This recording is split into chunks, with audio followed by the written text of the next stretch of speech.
Antes de comenzar, quiero pedirte que si te ha pasado algo aterrador, lo dejes en los comentarios.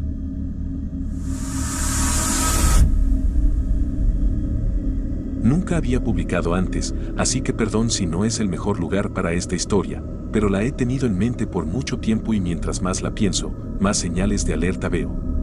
Tengo 28 años y esto pasó hace 10, así que yo tenía 18 cuando él, lo llamaré J, que tenía 27 en ese momento, empezó a hablarme. Me envió solicitud en Facebook y, siendo joven y queriendo tener muchos amigos, aceptaba casi a cualquiera con foto. Después noté que solo tenía un amigo, yo. Empezó a escribirme y comentar mis fotos diciéndome que era bonita. Hablábamos de cosas básicas y hasta le contaba de mi relación a distancia de ese momento. Me fui sintiendo cómoda hablando con él. Me dijo que estaba en el ejército y tenía fotos con uniforme, así que no dudé. Él estaba en Texas y yo en Nueva York, y la distancia me hacía sentir segura. Hablamos durante meses por mensajes, llamadas y videollamadas. Al principio era amable, pero luego se volvía irritable sin razón. Cuando terminé mi relación, él se volvió más insistente. Yo no tenía experiencia en relaciones y él lo sabía, hacía preguntas personales y a veces pedía fotos sugestivas. En ese momento pensé que era algo común en chicos de mi edad, aunque me incomodaba. Con el tiempo empezó a decir cosas que me hacían sentir rara, hablando de lo que quería hacer conmigo y sin respetar cuando cambiaba de tema. Yo lo tomaba como solo palabras, aunque me incomodaba. Luego dijo que quería visitarme un fin de semana. Incluso afirmó haber comprado boletos y reservado hotel en mi pequeño pueblo. Discutimos por algo menor y dijo que canceló, haciéndome sentir culpable. Después dijo que volvió a reservar. Todo esto era nuevo para mí. Mi mamá era muy protectora y yo aún dependía de ella. Cuando le conté, desconfió mucho, con razón, de que un hombre adulto viajara tan lejos por una chica de 18. Tras insistir, mi mamá permitió que lo conociera, pero solo en el porche de la casa y sin salir con él. Cuando J llegó, estuvo extraño y decepcionado de que solo pudiéramos ver películas en el porche. Más tarde mi mamá nos dejó pasar a una sala cercana por el frío, pero siempre cerca de ellos. Él intentaba acercarse mucho y yo me sentía incómoda. Después se quejó por mensajes diciendo que el viaje era una pérdida de tiempo. Me sentí mal y convencí a mi mamá de poder ir al parque al día siguiente, con reglas claras. Sin embargo, él insistió en ir en auto en vez de caminar y yo acepté aunque sabía que no debía. Mi mamá nos siguió y se dio cuenta. Luego él se molestó y dijo que fuéramos al hotel. Yo estaba nerviosa pero accedí pensando que solo veríamos una película. En la habitación intentó tener contacto físico que me hizo sentir muy incómoda. Entonces tocaron la puerta, era mi mamá, que nos había seguido y preguntó en recepción. Me pidió que volviera a casa y sentí un gran alivio. Después de eso, él se quejó y más tarde volvió a escribir cosas inapropiadas. Finalmente lo bloqueé. Con el tiempo entendí lo peligrosa que fue la situación y agradecí mucho a mi mamá por haber llegado a tiempo. Mirando atrás, no puedo creer lo ingenua que fui. Agradezco haber estado a salvo. Resumen, un hombre de 27 viaja a ver a una chica de 18 con claras malas intenciones, pero la intervención de su madre evita que la situación empeore.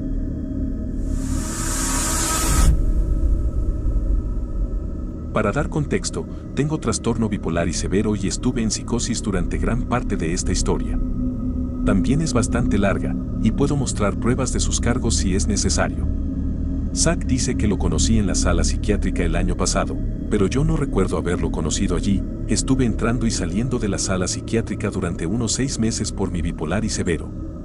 Mi mamá tampoco recuerda que él estuviera allí, aunque ella no me visitaba con frecuencia porque tiene problemas con el alcohol. Yo recuerdo haber conocido a Zack en el autobús. No conduzco debido a un accidente de hace tiempo, así que uso el autobús para moverme.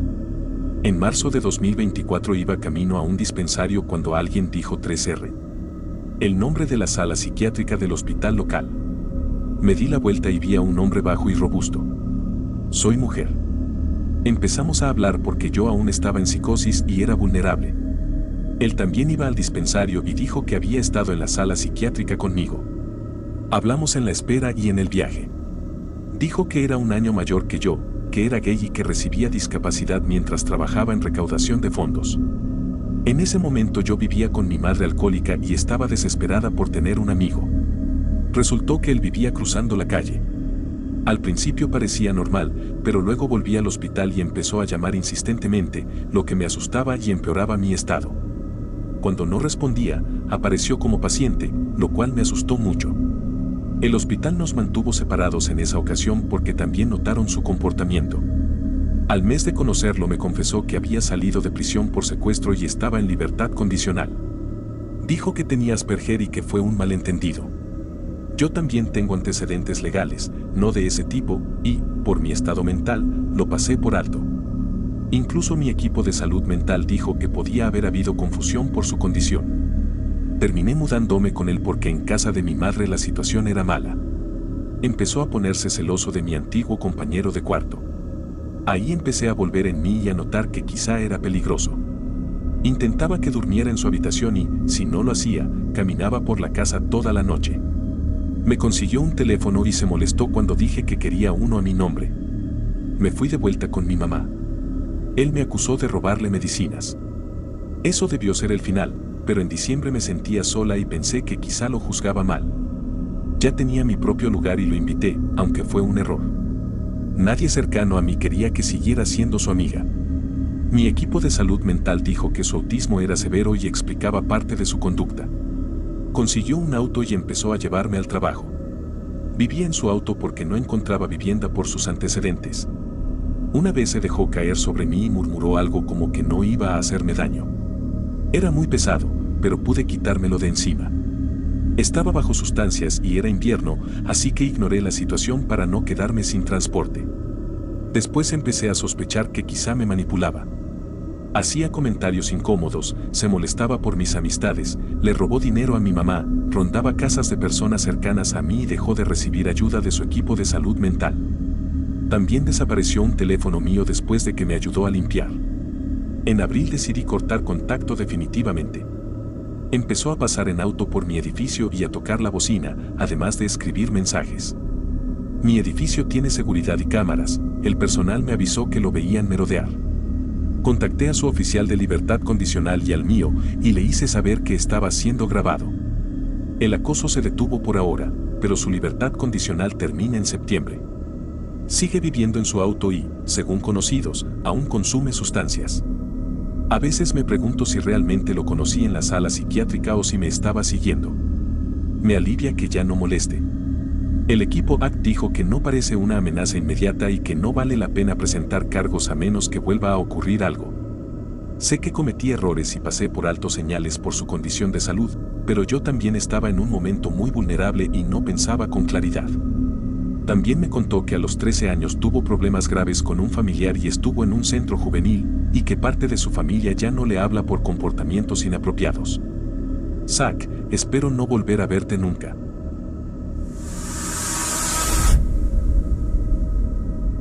Esta puede ser una historia un poco larga, pero es bastante impactante y no se la cuento a mucha gente. Así que imagina que estás en mi lugar mientras la lees. En realidad son dos historias dentro de una misma experiencia que me abrió los ojos. Nací y crecí en los suburbios de una gran ciudad en Estados Unidos. Cuando tenía poco más de 20 años, mi novio de ese entonces, mis dos mejores amigos, como hermanos, y la novia de uno de ellos decidieron abrir un tipo de tienda hipster, no quiero dar muchos detalles. La zona era de alta pobreza y con bastante criminalidad. Suena tonto al decirlo así, pero el vecindario estaba mejorando poco a poco, con restaurantes y bares independientes que estaban ayudando a la comunidad. Antes de lanzarnos por completo, mi prima, 23, y yo, 23, escuchamos historias poco tranquilizadoras sobre un bar justo frente al lugar donde yo iba a abrir el negocio y vivir arriba. Un martes por la mañana decidimos ir a verlo nosotras mismas.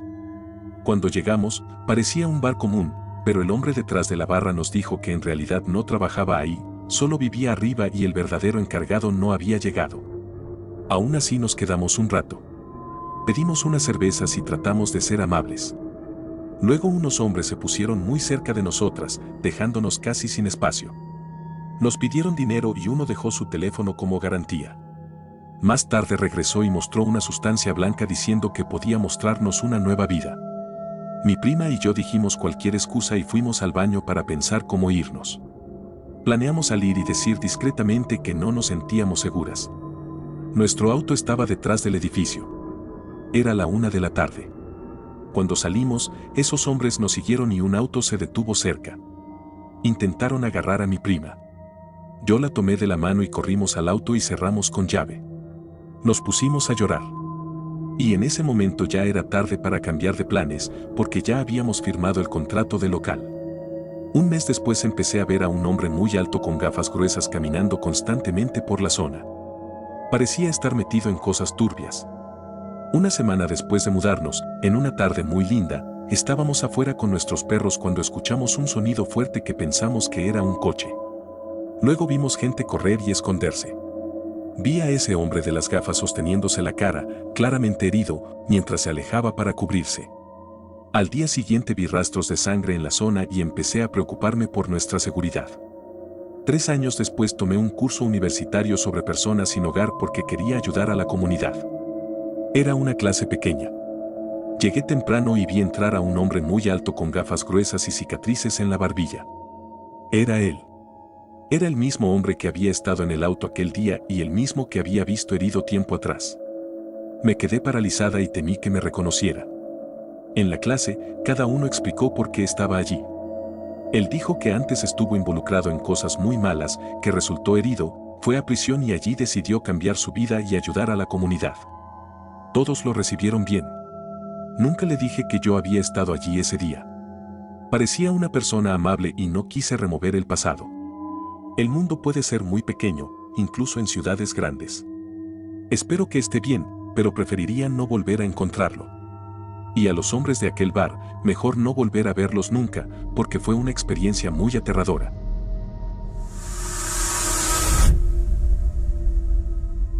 Cuando tenía alrededor de 25 años, trabajaba en un pequeño restaurante que vendía postres.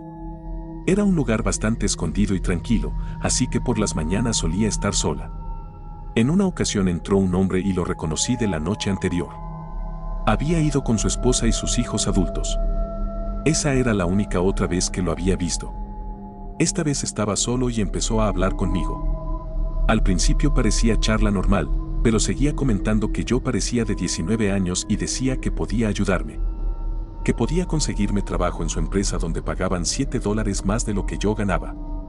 Al inicio me interesó, así que le pregunté el nombre de la empresa, emocionándome un poco, pero él solo seguía hablando y no me lo decía. Luego empezó a hablar de que tenía aventuras y que su esposa lo sabía y estaba de acuerdo. Mencionó que había estado con una chica de 19 años y que ahora ella estaba felizmente casada y todavía le agradecía por lo que le había enseñado. En ese punto ya me sentía incómoda, pero él no dejaba de hablar. Un auto pasó por esa zona solitaria y saludaron al hombre a través de las puertas de vidrio y él seguía diciendo que conocía a mucha gente. Todo se sentía sospechoso. No dejaba de insistirme con ese trabajo, diciéndome que debía postular, pero sin darme un nombre claro. Solo mencionaba el área donde quedaba, en las afueras de la ciudad, pero evitaba decir exactamente dónde. Me decía que lo siguiera después del trabajo para que me ayudara a entrar, que probablemente me contratarían de inmediato. Le dije que mi auto estaba en el taller y que mi hermana vendría por mí, así que no podía. Como no aceptaba un no, al final le dije que sí solo para que se fuera. Pero entonces cambió de idea y dijo que mejor me fuera en su auto con él para que vieran que llegaba con él y me contrataran. En medio de todo eso, de repente me mostró un papel que supuestamente era su permiso para portar arma. Fue muy extraño. Finalmente me dio el nombre de la empresa. Le dije que sí y que regresara a la hora en que salía del trabajo, solo para que se fuera. Fui a la parte de atrás y busqué el nombre del supuesto trabajo y no aparecía nada. Busqué en Google Maps la zona que mencionó y tampoco había ninguna fábrica ni nada parecido. Cuando llegó mi hora de salida, mi hermana me recogió por un costado del edificio y, al irnos, vimos que él sí había regresado y estaba estacionado cerca, a la vuelta. Nunca lo volví a ver. Hace poco le conté esta historia a un amigo y me arrepentí mucho de no haberlo reportado. Yo tenía problemas de disociación por experiencias pasadas. Y aunque tenía 25 años, era más ingenua que muchas personas de esa edad. Nunca sabes cuáles son las intenciones de la gente, especialmente con cosas raras como mostrar un permiso para portar arma. Espero que el no haberlo reportado no haya hecho que alguien más saliera perjudicado.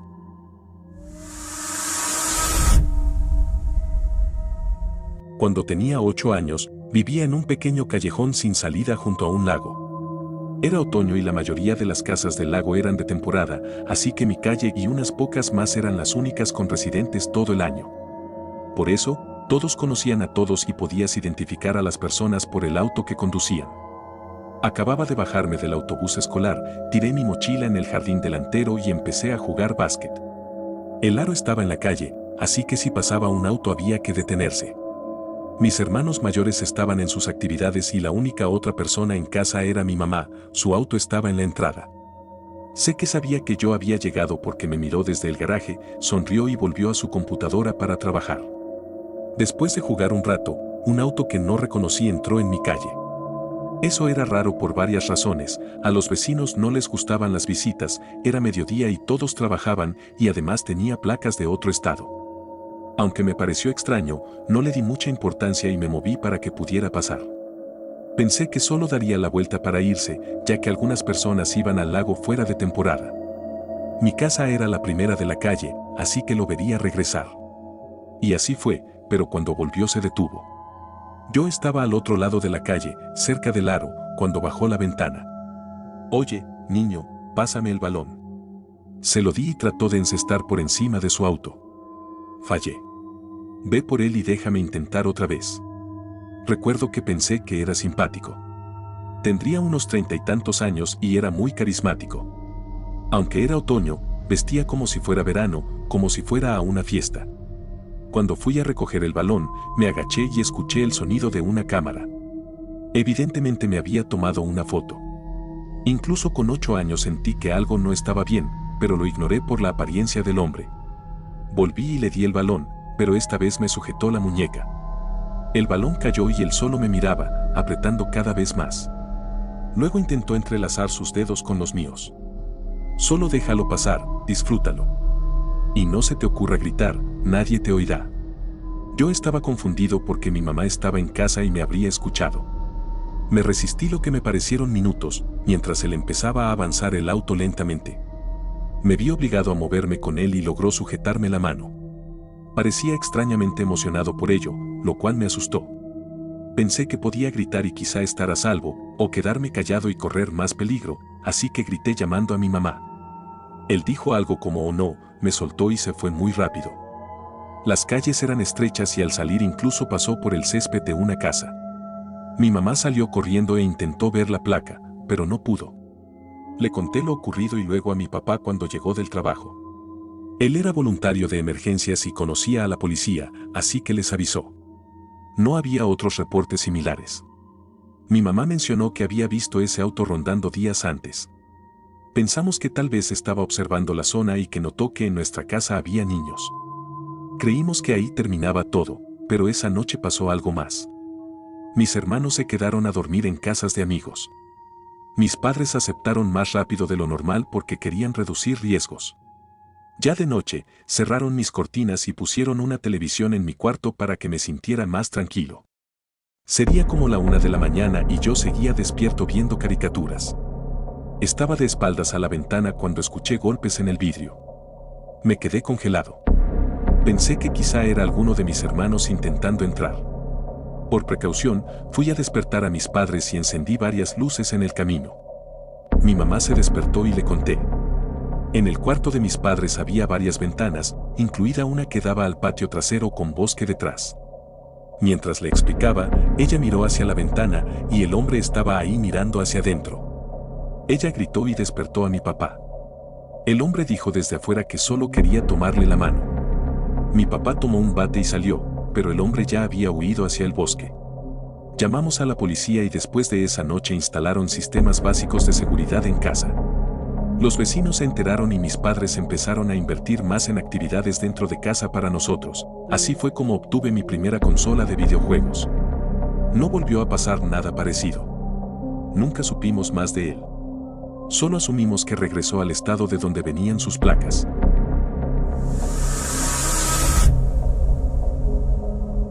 Antes de contar mi historia solo quiero decir que sé lo tonto que es hacer este tipo de cosas y que probablemente no volveré a hacerlo por mucho tiempo después de lo que pasó hace unos meses. Solo necesitaba publicarlo porque no sé a quién más contárselo. Hace como medio año tuve la experiencia más aterradora de mi vida. Para contexto, soy un chico adolescente algo tonto que a veces se escapa de casa solo para caminar de noche. Me resulta muy tranquilo caminar después de que oscurece, pero mis padres nunca me han dejado estar fuera después del atardecer.